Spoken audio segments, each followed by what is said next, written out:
ಪಕ್ಷ ಬಲಗೊಳ್ಳುತ್ತದೆ, ಸಂಘಟನೆಯಾಗುತ್ತದೆ. ಈ ಕಾರಣಕ್ಕೆ ಇಂದು ನಾವು ಇಲ್ಲಿ ನಿಮಗೆ ಸನ್ಮಾನಿಸುತ್ತಿದ್ದೇವೆ. ನಾವು ನಮ್ಮ ಪಕ್ಷದಲ್ಲಿಯೇ ವಿರೋಧ ಮಾಡಬಾರದು, ವೈಯಕ್ತಿಕ ವಿಚಾರವನ್ನು ರಾಜಕೀಯಕ್ಕೆ ತರಬಾರದು ಎಂದು ಹಿರಿಯ ವಕೀಲ ಹಾಗೂ ಕಾಂಗ್ರೆಸ್ ಮುಖಂಡ ಜಿಟಿ ನಾಯ್ಕ್ ಹೇಳಿದರು. ಅವರು ರವಿವಾರ ಸಿದ್ದಾಪುರ ತಾಲೂಕಿನ ಮಾಸ್ತಿಹಕ್ಲನಲ್ಲಿ ವಾಚಕೋಡ್ ಕಾಂಗ್ರೆಸ್ ಘಟಕ ಹಾಗೂ ಯುವ ಘಟಕದಿಂದ ರಾಜ್ಯ ಯುವ ಕಾಂಗ್ರೆಸ್ಗೆ ಆಯ್ಕೆಯಾದ ಸಿದ್ದಾಪುರ ತಾಲೂಕಿನ ಪದಾಧಿಕಾರಿಗಳಿಗೆ ಸನ್ಮಾನ ಕಾರ್ಯಕ್ರಮದ ಅಧ್ಯಕ್ಷತೆಯನ್ನು ವಹಿಸಿ ಮಾತನಾಡಿದರು. ಜಿಲ್ಲಾ ಪಂಚಾಯತ್ ಮಾಜಿ ಸದಸ್ಯ ಬಿಎನ್ ನಾಯ್ಕ್ ಬೇಡ್ಕಣಿ ಕಾರ್ಯಕ್ರಮವನ್ನು ಉದ್ಘಾಟಿಸಿದರು. ಹಿರಿಯ ವಕೀಲ ಕಾಂಗ್ರೆಸ್ ಮುಖಂಡ ಎನ್ ಡಿ ನಾಯ್ಕ್, ಜಿಲ್ಲಾ ಪಂಚಾಯತ್ ಮಾಜಿ ಸದಸ್ಯೆ ಇಂದಿರಾ ನಾಯ್ಕ್, ಪ್ರಮುಖರಾದ ಸಿಆರ್ ನಾಯ್ಕ್, ಬೀರಗೌಡ, ಎನ್ಎಸ್ಯುಐ ಜಿಲ್ಲಾಧ್ಯಕ್ಷ ವಿಶ್ವಗೌಡ ಮಾತನಾಡಿದರು. ಈ ಸಂದರ್ಭದಲ್ಲಿ ವಾಚಕೋಡ್ ಗ್ರಾಮ ಪಂಚಾಯತ್ ಅಧ್ಯಕ್ಷೆ ಚಂದ್ರಕಲಾ ನಾಯ್ಕ್, ಉಪಾಧ್ಯಕ್ಷ ಎಸ್ಎಂ ಭಟ್, ಸದಸ್ಯ ಸುರೇಶ್ ನಾಯ್ಕ್, ಸದಸ್ಯೆ ಲಲಿತಾ ಹಸ್ಲರ್ ಮತ್ತಿತರರು ಉಪಸ್ಥಿತರಿದ್ದರು. ಕಾಂಗ್ರೆಸ್ ಮರದ ಬೇರು.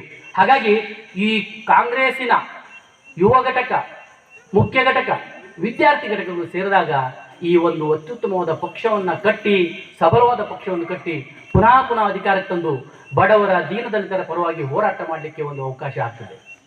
ನನ್ನ ಇತಿಹಾಸವನ್ನು ಸೃಷ್ಟಿಸಲಾಗ ಈಗ ನಮ್ಮ ಅಥವಾ ನಾವು ಈಗ ಏನು ಮಾಡ್ತಾ ಇದ್ದೀವಿ ಅಂತ ತಿಳಿಸಿದರೆ ಕಾಂಗ್ರೆಸ್ಸಿಗೆ ಹೊಸದಾದ ಇಲೆಕ್ಷನ್ ಪ್ರಚಾರದ ಅವಶ್ಯಕತೆ ಇಲ್ಲ.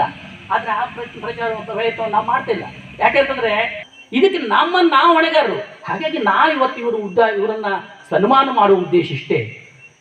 ನೀವು ಪ್ರಥಮವಾಗಿ ಅಭ್ಯಾಸ ಕಾಂಗ್ರೆಸ್ ಪಕ್ಷ ಹೇಗೆ ಹುಟ್ಟಿತು, ಕಾಂಗ್ರೆಸ್ ಪಕ್ಷದ ಸಾಧನೆ ಏನು ಓದಿ ತಿಳ್ಕೊಂಡು ಅದನ್ನು ನಿಮ್ಮ ಯುವಕರಲ್ಲಿ ತಿಳಿಸಿ, ಯುವಕರ ಮನಸ್ಸಿಗೆ ನಾಟುವಂತೆ ಹೇಳಿ.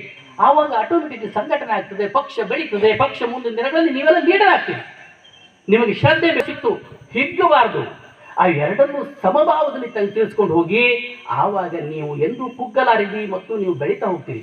ಈ ತತ್ವಗಳನ್ನು ಉದಾಹರಣೆಗೆ ನಮ್ಮ ಹಿಂದೆ ಒಬ್ಬ ಜನಪ್ರಿಯ ಶಾಸಕರಾಗಿ ನಿಂತಿದ್ದಾರೆ. ಹಾಗಾಗಿ ಇಂಥವರೆಲ್ಲರ ಮಾಡಿಕೊಂಡು ಅವರೆಲ್ಲರ ಮಾರ್ಗದರ್ಶನದಲ್ಲಿ ನಿಮ್ಮ ಭವಿಷ್ಯ ಅತ್ಯುತ್ತಮವಾಗಲಿ ಅಂತ ಹೇಳ್ತಾ ಇದ್ದೀನಿ. ನಿಯಮದಿಂದ ಮತ್ತೆ ನಾನು ಈಗ ಕಂಡು ಬರ್ತಾ ಇರೋದು ಪಕ್ಷ ಆಡಳಿತಕ್ಕೆ ಬಂದ ಮೇಲೆ ಪಕ್ಷದೊಳಗಡೆನೆ ಭಿನ್ನಮತಗಳು ಬದಲು ನಮ್ಮ ಪಕ್ಷದ ಬೆಳಿಬೇಕು, ತನ್ಮೂಲಕ ನಮ್ಮ ಈ ಸಮಾಜಕ್ಕೆ ಒಳ್ಳೆಯದಾಗಬೇಕು ಅನ್ನೋ ಭಾವನೆ ಇರಬೇಕು ವಿನಃ ನಮ್ಮ ವಿರುದ್ಧವೇ ನಾವು ಮಾಡ್ಕೊಳ್ತ ಇರುವಂತಹ ಏನು ಘಟನೆಗಳು ಕಂಡು ಬರ್ತಾ ಇದ್ದಾವೆ ಇವುಗಳನ್ನ ದೂರ ಮಾಡಬೇಕು. ಯಾವುದೇ ಕಾರಣಕ್ಕೂ ನಮ್ಮ ವೈಯಕ್ತಿಕ ವಿಚಾರಗಳು, ವೈಯಕ್ತಿಕ ದ್ವೇಷಗಳು, ವೈಯಕ್ತಿಕ ನಮ್ಮ ಭಿನ್ನಾಭಿಪ್ರಾಯಗಳನ್ನು ಹೊರಗಿಟ್ಟು ಪಕ್ಷದ ವೇದಿಕೆಯಲ್ಲಿ ಎಲ್ಲರೂ ಒಂದಾಗಿ ಕಾಂಗ್ರೆಸ್ ಪಕ್ಷ ಒಂದು ಕುಟುಂಬ ಅಂತ ತಿಳ್ಕೊಂಡು ನಾವೆಲ್ಲರೂ ಸೇರಿ ಒಟ್ಟೆಗೆ ಮತ್ತು ಯುವಕರು ನಿಮ್ಮ ಒಂದು ಸಪೋರ್ಟಿಂದ ಈ ಪಕ್ಷ ಬಲಗೊಳ್ಳಿ ಅಂತ ಹೇಳ್ತಾ ಆಶಿಸ್ತಾ. ವೀಕ್ಷಕ ಮಹಾಪ್ರಭುಗಳೇ, ನಮ್ಮ ಚಾನಲ್ ಅನ್ನು ಸಬ್ಸ್ಕ್ರೈಬ್ ಮಾಡಿ, ಶೇರ್ ಮಾಡಿ, ಪ್ರೋತ್ಸಾಹಿಸಿ.